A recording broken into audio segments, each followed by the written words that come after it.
খুব অল্প উপকরণ দিয়েই এত সুন্দর একটি পুডিং বানিয়ে নিয়েছি। এই পুডিংটি ডায়াবেটিক্স যাদের তারাও খেতে পারবে। আমি চিনি ছাড়া আজকে পুডিং বানিয়েছি। এখানে আধা কেজি দুধের একটি পুডিং। খুব সিম্পলভাবে পুডিং বানাবো। পুডিং কিন্তু খুব সহজেই বানানো যায়। এখানে আমি পুডিংয়ের জন্য আধা কেজি দুধ নিয়েছি। দুধটা আমি জাল দিয়ে একটু কমিয়ে নিয়েছি। এখানে আমি চিনি ছাড়া আজকে পুডিং বানাবো, যেন ডায়াবেটিক্স যাদের আছে তারাও যেন এই পুডিংটা খেতে পারে। আমি এখানে আধা কেজি দুধের ভিতরে ডিম দিব 3টা। তো 3টা ডিম আমি আলাদাভাবে ফেটে নিব।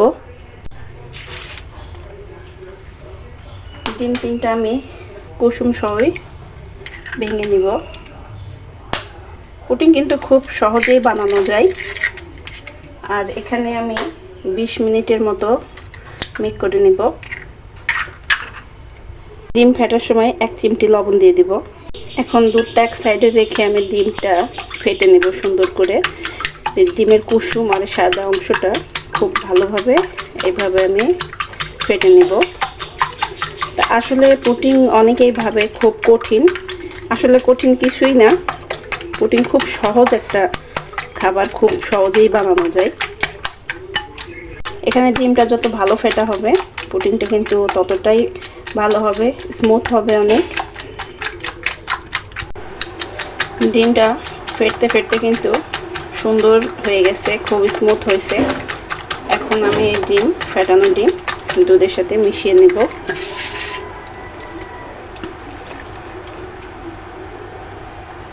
ছাঁকনি দিয়ে ছাঁকা বা করে ছেঁকে নেওয়ার কোনো ঝামেলা নাই এখানে।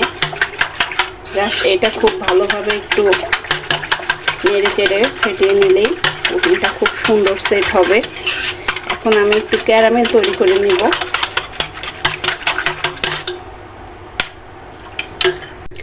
ক্যারামেল তৈরি করে নিয়েছি। এখন আমি এই দুধটা বাটিতে ঢেলে নেব।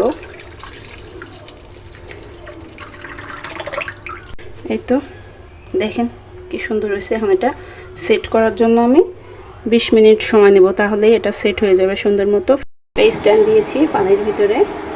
এখন আমি স্ট্যান্ডটার উপরে এটা রেখে দেব, যেন পানিটা যখন উতলাবে তখন যেন এটা না নড়াচড়া করে।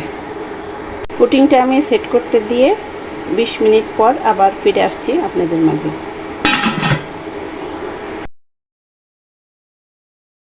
চলে আসলাম 20 মিনিট পরে। কি সুন্দর হয়েছে। একটা কাঠি দিয়ে একটু পরীক্ষা করে নিই। তো কাঠিটা কিন্তু একদম ঠিক আছে। এটা আমি একটু ঠান্ডা করে নিব।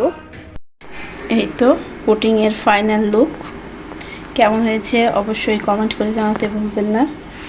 তো অনেকটা স্মুথ হয়েছে আর অনেক সুন্দর হয়েছে, দেখেই বুঝতে পারতেছেন। তো আমি একটু কেটে দেখাই আপনাদেরকে।